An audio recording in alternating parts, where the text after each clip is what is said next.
resiliency starts to apply more to security as well these days, and that's on the rise, than just saying, hey, do we have redundant power systems? Do we have a generator and a battery system and so forth to be able to withstand something?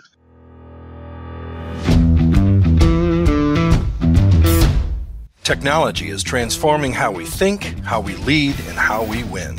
From InterVision, this is Status Go, the show helping IT leaders move beyond the status quo, master their craft, and propel their IT vision. Welcome to Status Go. I'm your host, Jeff Tunn. Resiliency, the capability to recover from difficulties. Nowhere is this more important than within IT. Downtime, whether caused by natural disasters, equipment failures, human error, or maliciously through cyber attacks, is what keeps IT leaders up at night. Our guest today is Chris Campbell. Chris is the Solutions Engineering Manager here at InterVision. He and his team specialize in architecting and implementing resiliency into our customers' systems. Chris, welcome to the show. Thanks, Jeff. Thanks for having me on. Hey, before we get into some of the topics that we wanted to talk about, why don't you tell our audience a little bit more about your background and what your team does here at InterVision? Sure. So, I started working in IT about when Windows 95 came out. Seemed like a good idea at the time, as there was a lot of momentum, and had a couple of small businesses, managing law firms, dentists' offices, property managers, etc. In the early days. The beauty of that is you get entire miniature data center experience all at the same time. You have to handle their wireless, their network, their servers, storage, etc., Active Directory. It goes on. And it was a great foundation for a career in data center. Around the mid-2000s, I became a defense consultant, started working with mainly the Navy and the Marine Corps, eventually some Air Force as well, and the Homeland Security. And we built systems for the data center, mainly implementation, greenfield, new data center builds that were from small systems that would record calls and voice for ship to shore to distributed DWDM networks across all of the Asia Pacific area, and eventually became the network architect for the Marine Corps on their private cloud initiative to build out the first DoD private cloud.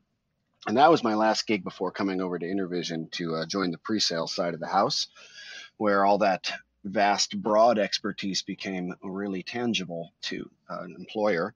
For me to then do work looking at companies' IT systems, their needs, their demand, and having a deep knowledge of the field across the board and how technologies work together, how they didn't work together, and be able to then help provide guidance to my client base, help them choose the right products, the right services and solutions that they'd be able to implement, manage, and have resiliency without maybe going down the rabbit hole of buying something that wouldn't necessarily fit into the fold that well for them.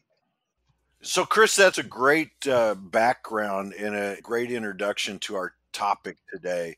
We want to talk about resiliency, as you know, and why that is so important to our customers. So, why don't you talk about why this is important to our listeners, what trends you are seeing that make it even more important today than maybe back in the Windows 95 days or back in the dark age when I was just starting out. So what are the trends that you're seeing when it comes to resiliency? Well, it would appear that the risk is on the rise. The cost of breaches are astronomical these days. The average cost is like $8 million of a cyber breach for a large enterprise, which is just astounding to me. And it takes months to fight a breach that generally is undetected. It could be tons of data being exfiltrated, whether that's on your customers, your employees, or your IP that your company is making its margins and profit on.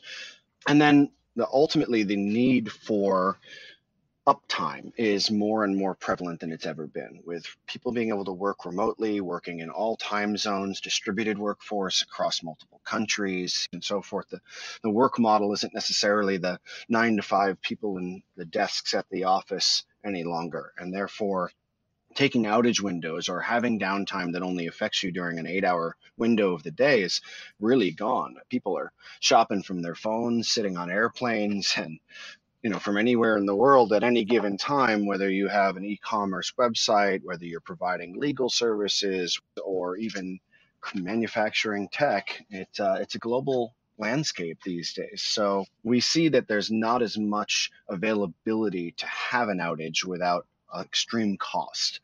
There's tons of different kinds of disasters these days. A lot of statistics we've seen still point to about 80% of that being either natural disaster, fire, flood, telco failures, systems failures, and probably 20-25% is coming in with the cybersecurity side of things. So resiliency starts to apply more to security as well these days, and that's on the rise, than just saying, hey, do we have redundant power systems? Do we have a generator and a battery system and so forth to be able to withstand something? Yeah. You bring up a great point, because for many, many years, when you talked about IT resiliency or even ITDR, it was really just focused on those Exactly. physical natural disasters. Now we're starting to see a trend towards this balanced approach, if you will. You've got to protect the perimeter, protect the endpoint, but you also have to be able to recover. I've heard you speak about this before. And so, can you talk a little bit about why that balanced approach is important to our listeners? Yeah, absolutely. This brings up a great example, actually. I was doing a IT resiliency presentation, and one of the people that was in the room was from a very large law firm out here in the Pacific Northwest. And he told us a story about one time when there was a fire in the power room of their data center. And this was a massive impact. It was a huge data center with dozens of very large customers with big racks. It was colo space. And the power provider said, oh, we'll have this fixed in less than 4 hours. And these guys all looked at each other and said, wow, well, that's a long time in the middle of the day. Should we execute our DR strategy? And they all looked at each other and were like, well, we're not so sure how that's going to go. We've got a playbook, Yeah. kind of. We've done some testing here and there, but we haven't actually done a failover and a failback, because there's risk when you try to transition from one data center to another by certain applications, and you've got to calculate out what your acceptable loss would be of data, or your acceptable time that you'd have to then recover. RPO and RTO is what I'm referencing there. So 4 hours goes by, and then they get this, another hour, and then another 2 hours. Well, this goes on for 2 days.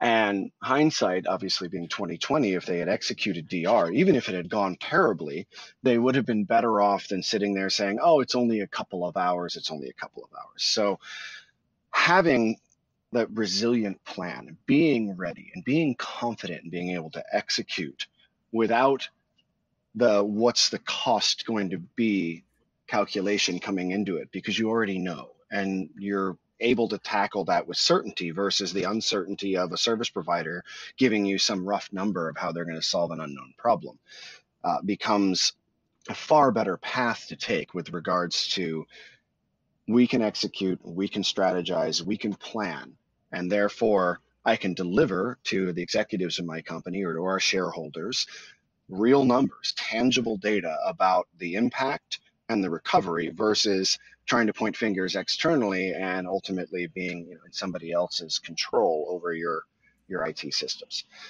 So that story kind of brings me back to the why resiliency matters so much. It could be anything from things outside of our control that are telco and power related, natural disasters, here on the West Coast, whether it's earthquakes, or you're in Southern Florida where they somehow still build data centers, and there's hurricanes Right. and so forth.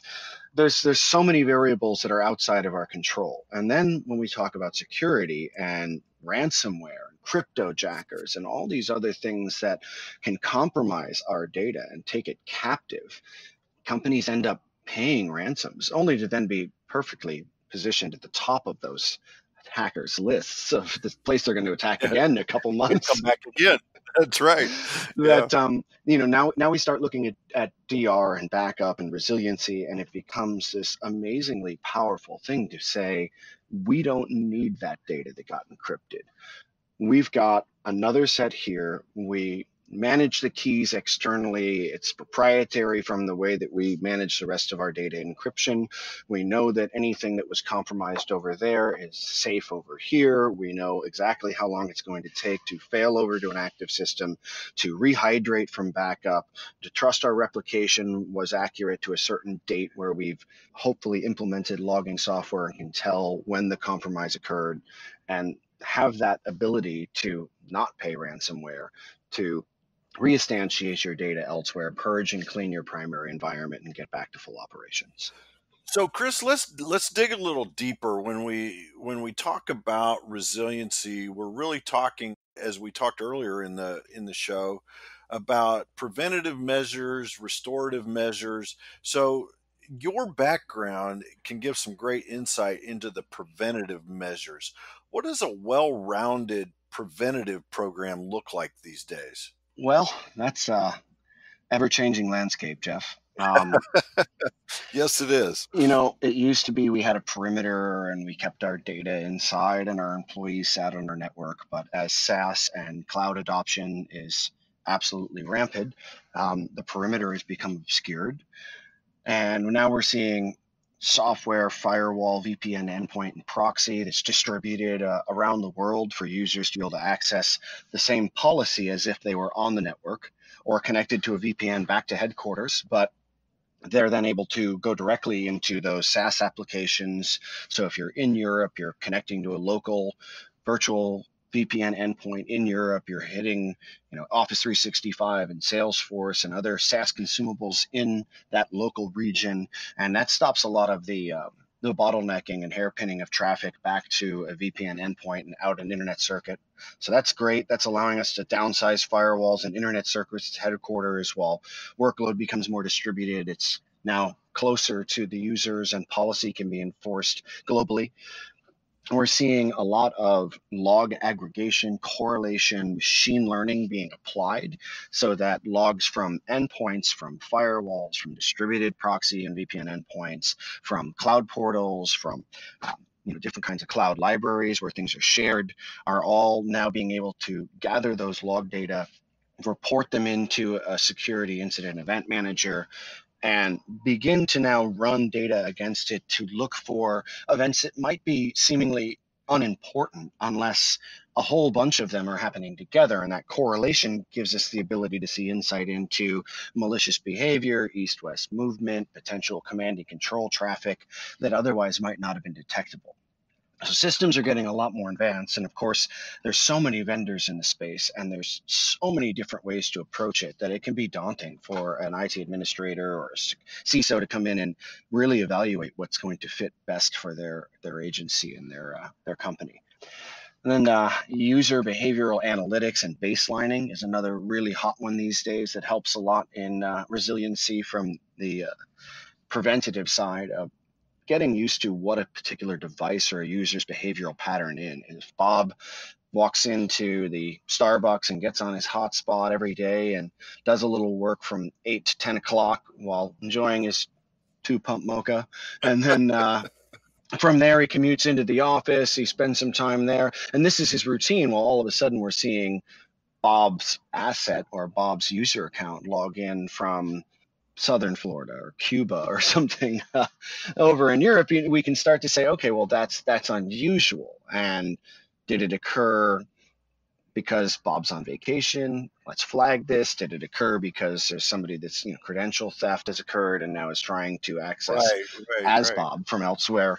So baselining what a particular IoT device, user, or asset generally does is actually been the most powerful thing I've seen in the last year towards determining if something out of the norm is happening, where a user in a SOC isn't sitting there watching and reading through logs and saying, oh, why is Bob doing that? That's likely not going to happen. So the machine learning aspect of saying, here's a baseline of correlated behavior, and here's tangents that are outside of normal. And if we see a certain amount of them, we're going to then flag Right. that. We're going to send that over to somebody to review and then provide that timeline of how things altered and determine whether or not something's going on. It's been really helpful. And from there, intrusion detection and next generation firewall, advanced next generation endpoint, you name it. Security is getting more and more sophisticated, with hacking getting more and more sophisticated by the day.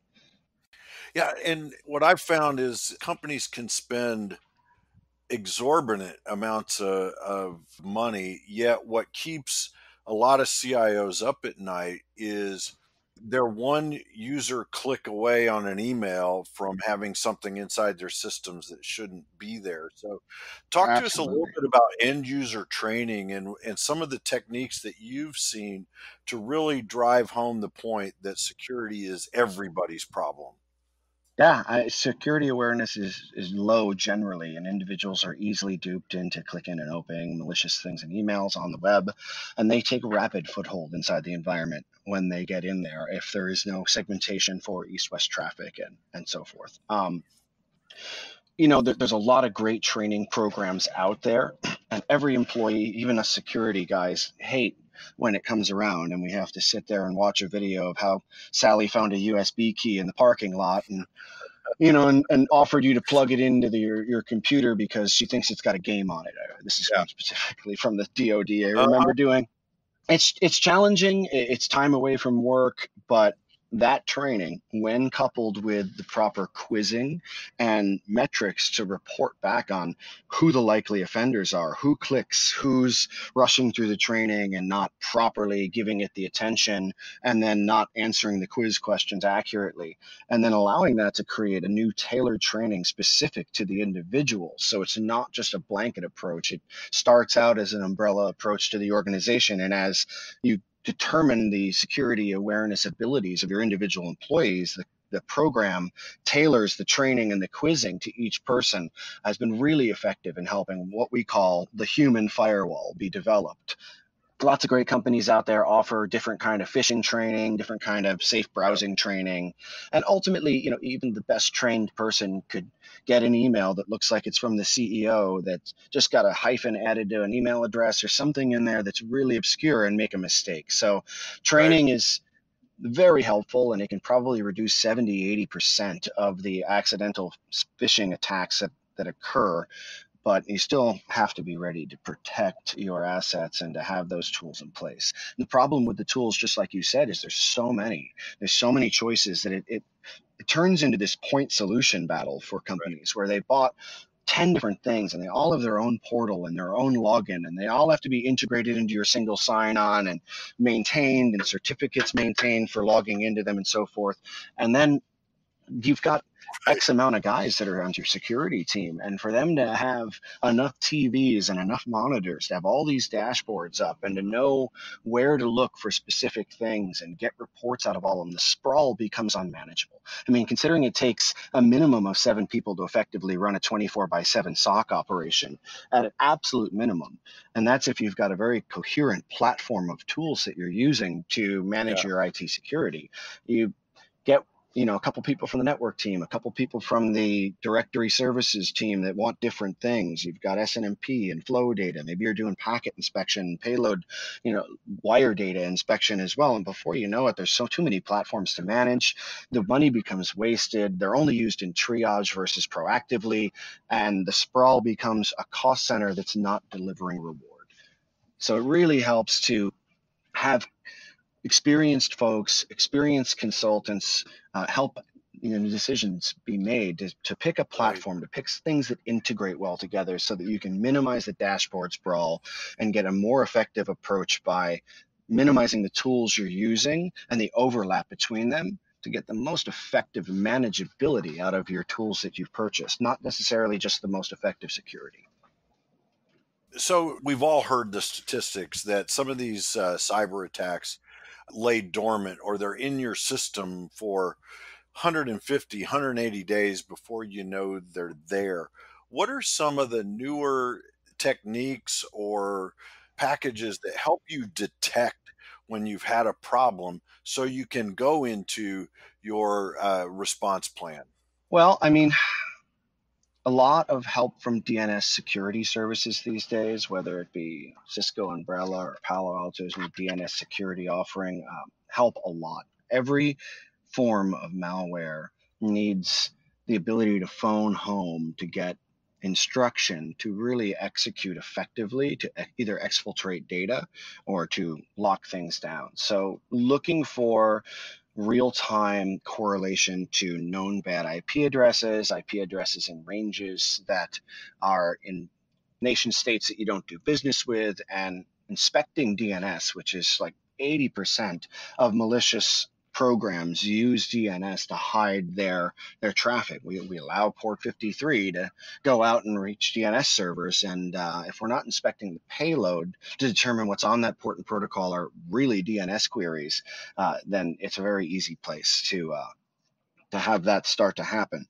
So those kinds of services are really helping a lot, and such things as sandboxing in the cloud, where if there's no signature known for a particular virus, that we can upload an executable file, a Word document, a PDF, so forth, to a virtual environment in the cloud and run that program to determine whether it's benign or malicious, is also a really helpful approach these days to making sure that those zero-day attacks that haven't yet been identified by security scientists and so forth are not wreaking havoc on your environment.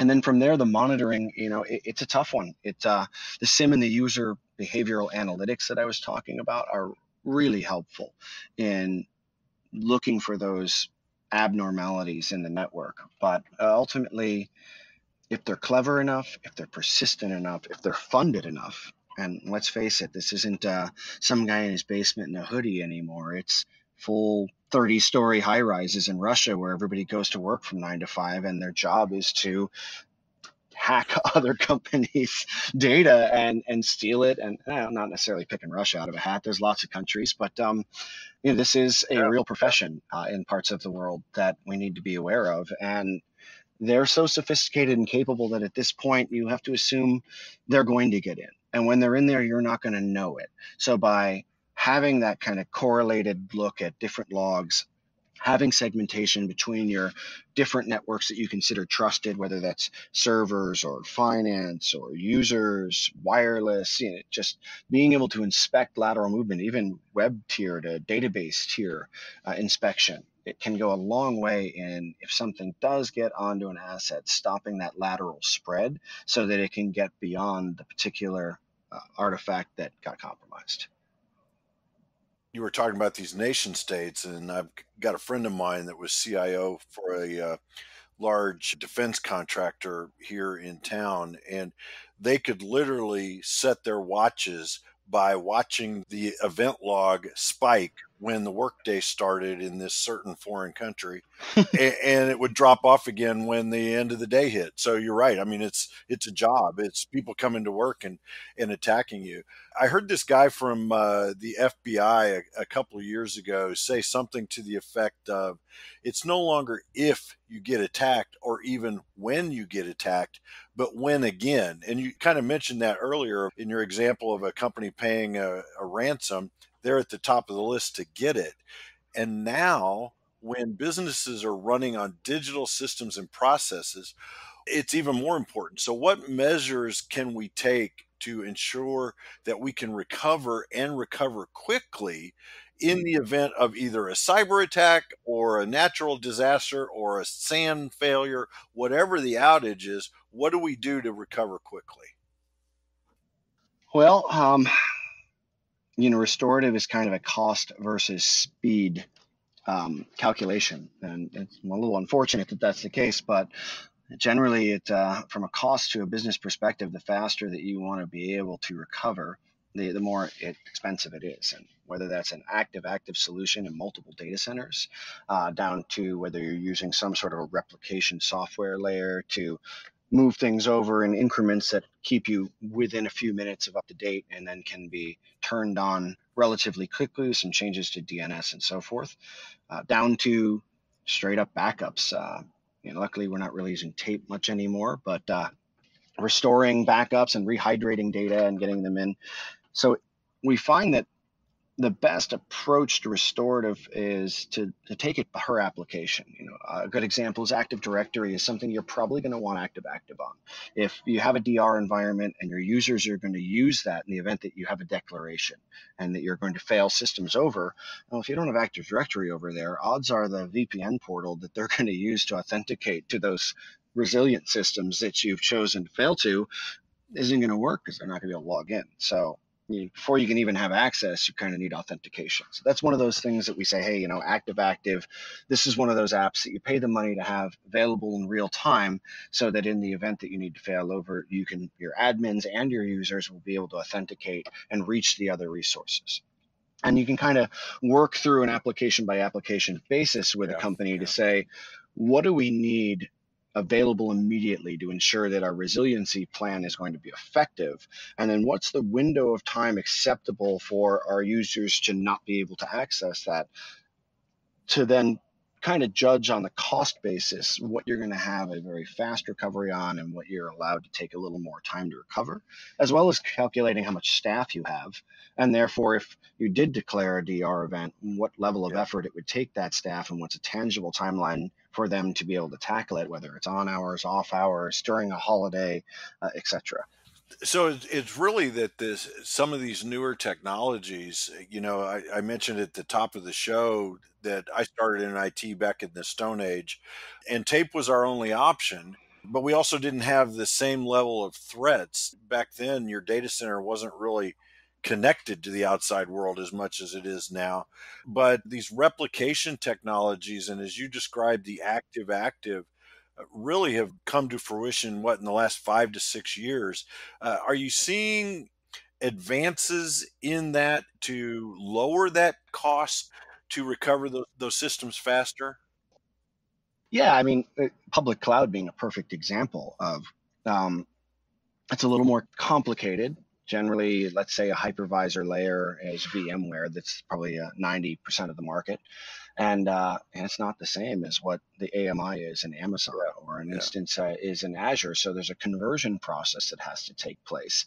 But it allows systems that do have a little more leniency in the time to be replicated with software such as Zerto, which stands pretty individually in the market. I haven't seen much that is as flexible or as capable in that space of being able to convert. Companies like Rubrik and Cohesity and Veeam are now catching up quickly with the ability to restore a backup to a cloud instance, convert, power on, and have that ready to run now in that new format in the hyperscale environment. Right.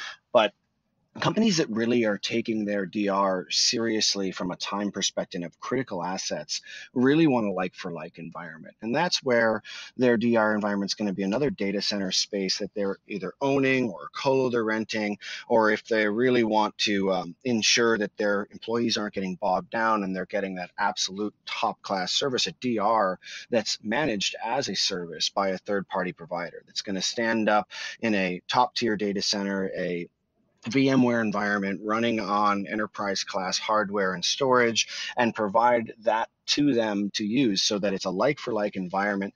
Tools like VMware's SRM, their site recovery manager, it's actually come a long way and is really capable in managing instances and doing almost real-time failover from one site to another and helping quite a bit with that resiliency play, as well as those managed service providers are capable of doing so much more, from helping to write the playbooks and develop the DR strategy and then do the testing so that every quarter their team of IT people that are busy keeping the lights on, managing new initiatives, rolling out new technology, dealing with help desk tickets, whatever it may be that keeps them busy and their 95% of their day job, aren't then bogged down with resiliency testing, DR planning and testing of new policies or changes in applications that have been deployed, and verifying the functionality. And that's the biggest part, is verifying functionality. True failover and failback functionality testing is rare unless being handled by a team dedicated to DR, as it just takes too much effort. Yep, that's very true. Very true. So we've covered a tremendous amount of ground today, from preventative, detection, restorative. our listeners out there are probably, some of them are scratching their heads and say, okay, where do I start? So where's a good place for them to start to build a reliable resiliency program? Where should they focus? Well, I would say that access control would probably be the place I would start on the preventative side of the house. Um, Knowing who your users are and what they should access. This goes back to how even secret clearances work in the federal side of the house. It's not necessarily your clearance level. Just because I hold a secret clearance or a top secret clearance doesn't necessarily need to mean that I need to know anything about some operation in Afghanistan or some IT system that's Right. Completely separate from my job duties. So it's not only level of access, but it's need to know. And identity access management Yeah. for IAM becomes a really important part of understanding not only who, but what. And that granularity goes a long way in determining if Bob in sales, who is an account manager that's trying to sell hockey pucks because that's your business, doesn't need access to a database of financial records that are related to manufacturing. So just knowing what systems he should have access to and what privileges he has, and assigning them on a granular basis, even to what is called a zero trust model, where we don't trust Bob except for what Bob is guaranteed access to for his job role. And everything else, he's blacklisted, right? So it's a whitelist only policy. That would probably be my starting point from a preventative. And there's tons of technologies out there and things that can help with user access management, privileged access management. And from there, single sign-on, multi-factor authentication, having not only who you are, what you know, and what you have being ways you authenticate, what your account is, your password, but then you have a token, whether it's a soft token on your phone or a hard token like the old RSA keys that are still the most secure. Or tertiary to that, you can have the text messaging, although text messaging is actually really easy to intercept. You can spoof a phone number pretty easily to a carrier. So if somebody wanted to bypass two-factor authentication with text messaging, there's a chance they could hijack a phone number and get that text message and use that to gain access. So it's better than not using multi-factor authentication by all means, but not ideal. So that was just, probably my starting point from preventative. From there, you can start to look at endpoint protection. These assets, whether it's a mobile phone or a laptop, are often not inside the walls. So protecting them with a next generation antivirus, anti-malware engine, maybe using a VPN portal or a cloud proxy to enforce policy on their browsing, regardless of whether they're on campus or off, is a great way to start to extend your reach of protection beyond the walls of what your firewall can do for your local data. That's a great first step. I think that's actionable for our listeners to really look at their access control policies, what they're doing in that area, and take it from there. This has been fantastic, Chris. I always feel like every time you and I have a conversation, I come away with 2 or 3 things that I've learned from that conversation at least. So I really want to thank you for your time today. Really appreciate it. So thank you, Chris. Always a pleasure, Jeff. Always a pleasure. Thank you so much for having me on as well. This is a nice break from my usual routine to come in and talk about the things that I experience day to day that often don't make it out of my head. Yep, I hear you, man. I hear you. To our listeners out there, if you have a question or want to learn more about some of the things that Chris talked about today, go to InterVision.com. The show notes will provide links and contact information. This is Jeff Tunn for Chris Campbell. Thank you very much for listening. You've been listening to the Status Go podcast. You can subscribe on iTunes or get more information at InterVision.com. If you'd like to contribute to the conversation, find InterVision on Facebook, LinkedIn, or Twitter. Thank you for listening. Until next time.